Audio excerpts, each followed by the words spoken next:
Shalom. Kahala Yahweh, Bahasham, Yahushai, Bahasham, Waha, Kodash.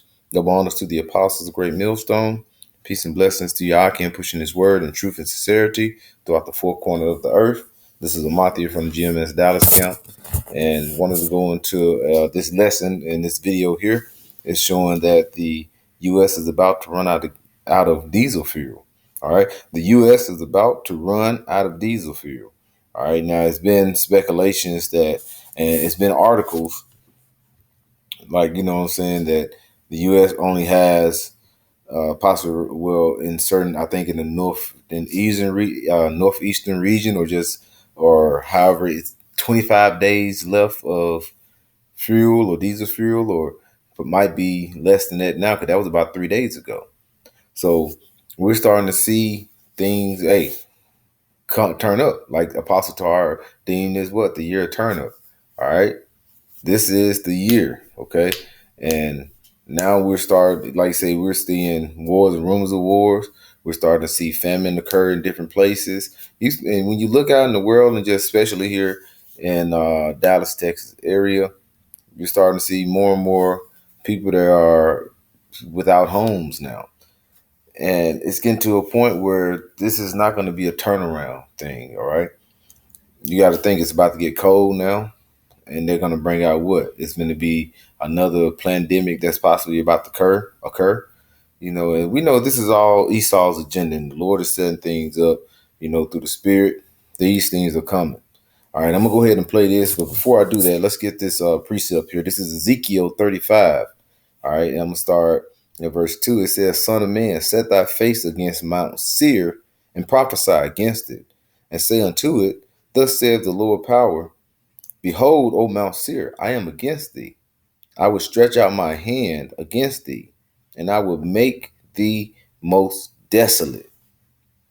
And that's what the Lord is going to bring forth to Babylon the Great here, aka America. All right. And Mount Seir, what it is going into? It's going into who? Esau Edom. And that's what he used. He used Mount Seir, also call him Edom. All right, it also goes into calling them Idumea. All right, the Idumeans. These are the names that he goes into when he talks about the so-called white man. Okay, who is the wicked of the earth, and who is the earth was given to us today, who has fucked the world up. So these things are going to come to. It's going to come to a complete destruction. Okay, but like I said, this is the build up to it. I'm gonna go ahead and play this, and Lord willing, this will be edifying. There are a lot of faraway places in this world, Namibia, for example, but Europe is not one of them. Europe is where your kids spent junior year abroad. Europe is an easy flight from the East Coast of the United States to pretty much anywhere on the continent. And you know this if you've been on vacation in Europe, as millions of Americans have. For the most part, they speak English in Europe. They've got Starbucks and Taco Bell and air conditioning and modern hospitals. It is not another world. So given how closely related the United States is to Europe and has always been, you would imagine our leaders would notice when Europe began to fall apart, especially when the signs were not subtle at all, and they weren't. This summer, Germans began clear-cutting ancient forests to heat their homes. In Poland, families queued up for hours to buy coal, just like they did 150 years ago.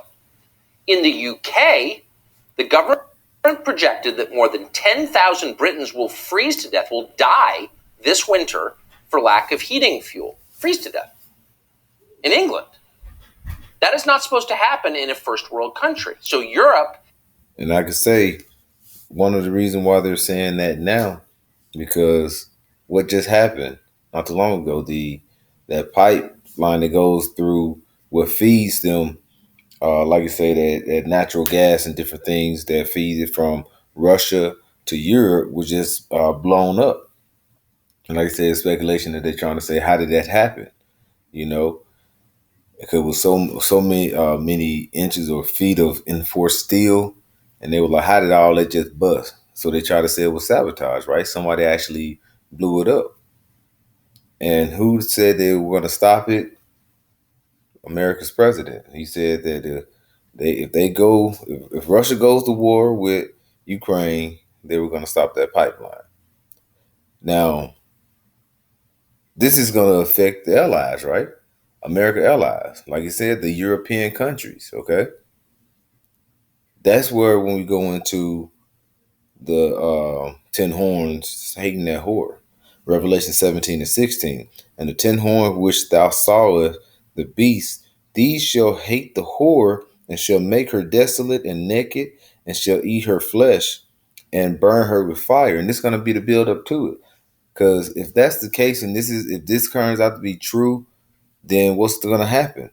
Now Tuck Dog just mentioned that this is going to cause a lot of death, especially in a harsh winter that usually Europe has. A lot of death is going to happen due to not receiving enough gas and fuel, to get through the winter months. And that can definitely cause your allies to hate to hate you if you basically was the cause of them not receiving or benefiting to receiving those natural gases and fuel to help get through those winter months. And like I said, the 10 horn, what are those? When you go into it, a lot of they are what? Those are going into those European countries that are allies with what? The horde that ride upon the beast, aka America. Is moving backward at high speed, and it's not clear where it'll end. So the question is, why is this happening? And the answer, for once, is a very simple one: the war in Ukraine. That's why it's happening. A huge percentage of Europe's energy came from Russia. Those imports have now been banned, supposedly to punish Vladimir Putin. What's the result of this punishment? Well, the Russian ruble is now far stronger than it was a year ago. The European economy, meanwhile, is collapsing. Europeans are much poorer than they were when the war in Ukraine started.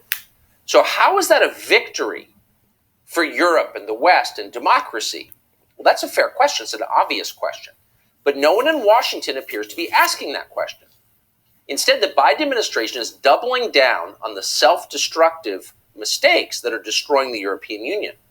The White House banned Russian oil, natural gas, and coal. It was our moral duty.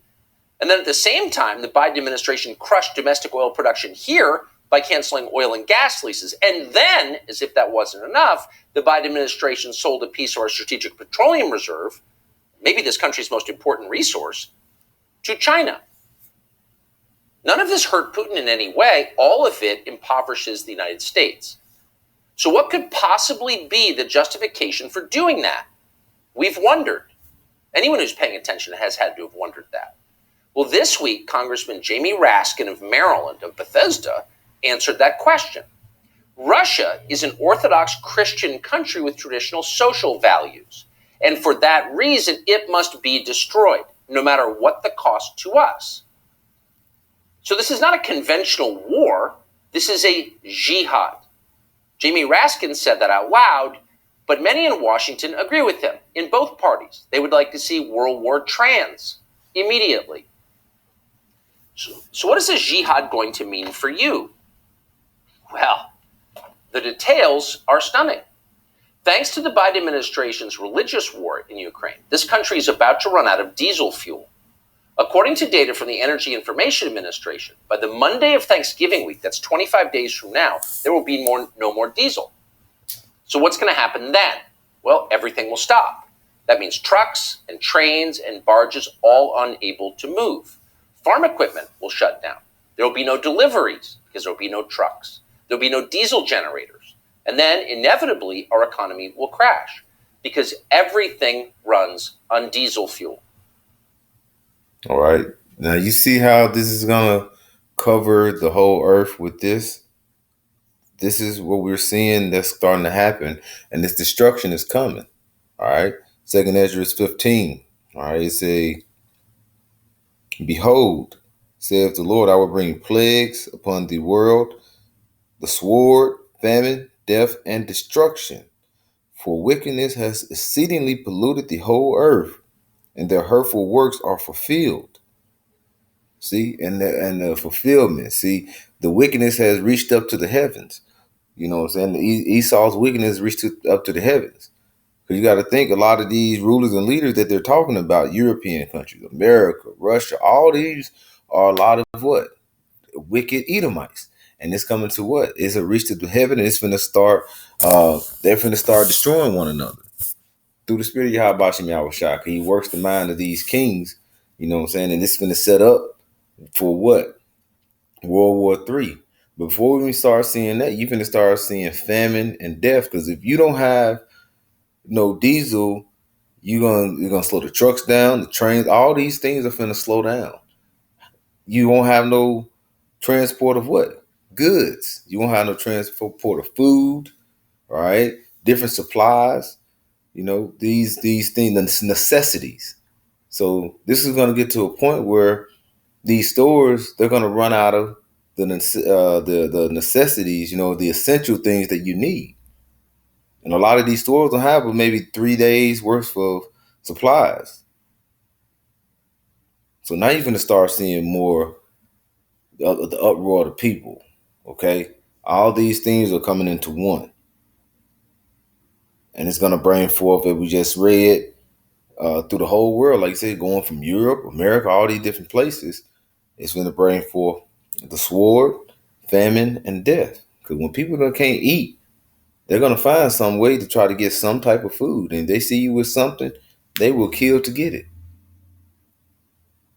We saw it in the movie, I think it was called Blackout. And it showed you just in that small amount of time that the lights had went off, how much people were started to the uproar of the people, and like I said, people started that. Where was the love? That love was out the window. They were looking to survive. Okay, so these things are coming into the shores of America. Like you said, hey, the diesel shortage is coming. Not on solar panels, not on wind farms, on diesel fuel. Diesel is not a negotiable commodity. You have to have diesel. So what happens when we don't have it? Well, yesterday, Fox's Jackie Heinrich, apparently alone in the White House press corps, asked the White House spokesman, John Kirby, that very question. What's the plan here? We're running out of diesel. John Kirby, standing at the podium representing the White House, the President of the United States, the administration, the largest organization in human history, the executive branch of government, had no answer. But don't worry, he said. We will be exporting plenty of energy to Europe to help fight that progressive crusade in Ukraine. Watch. What are we doing to increase the supply of diesel, given that the Energy Information Administration said as of October 14th, the U.S. only had about a 25-day supply. You have the Northeast and New York already rationing home heating oil. What are we doing to prepare for the winter and to ramp up supply of diesel? I'll take the question on the diesel because I just don't have the data on that in front of me. So let me take that and we'll get back to you on that. But writ large, the president has been working very, very hard to make sure that we're that not only are we ready for fluctuations that could come, and of course the prices are going down, and we think that's important, but that we are also doing what we can to help our European friends and partners who are also going to be facing a long, cold winter. We have doubled our commitment. The commitment he made in March for natural gas exports to Europe, we've doubled that commitment in terms of actual, getting things over there, getting natural gas over there. And we are working with foreign suppliers of natural gas and oil to see if we can't help our European partners diversify their own storage and supplies. So just pause and savor the irony here just for a moment, because now everything is irony. They've been telling you for decades, since Al Gore left the White House, that the single greatest threat to the world was warming. And because of their efforts to fight warming, you are in danger of freezing. And unlike warming, freezing actually kills people, a lot of people every year. And it will kill people in the West this year, thanks to their efforts to fight warming. As you see what he just said, it will kill people in the West. So these things are coming. This is a strategic plan to set up for a lot of mass death. You got to think the Georgia Guidestone says you got to get to 500 million people to sustain life on Earth. This is what the elites are looking to do. And this is what they're planning on happening. All right. They're going to freeze people out. They're going to set up for wars. They setting up for the the cattle to receive, and I'm saying cattle as the people to receive what? The MOT to the B. All this is coming and coming into a head. And what is that whole agenda to do what? Like the first Bush said, the New World Order, and he said, and we will be, they will succeed, but just before they fill their belly, the Lord is going to come and, like you say, with that, by way of UFOs, which you call UFOs, which are the chariots of the Lord, and he's going to basically render and seize the wicked of the earth and bring forth new management, okay, a new rulership.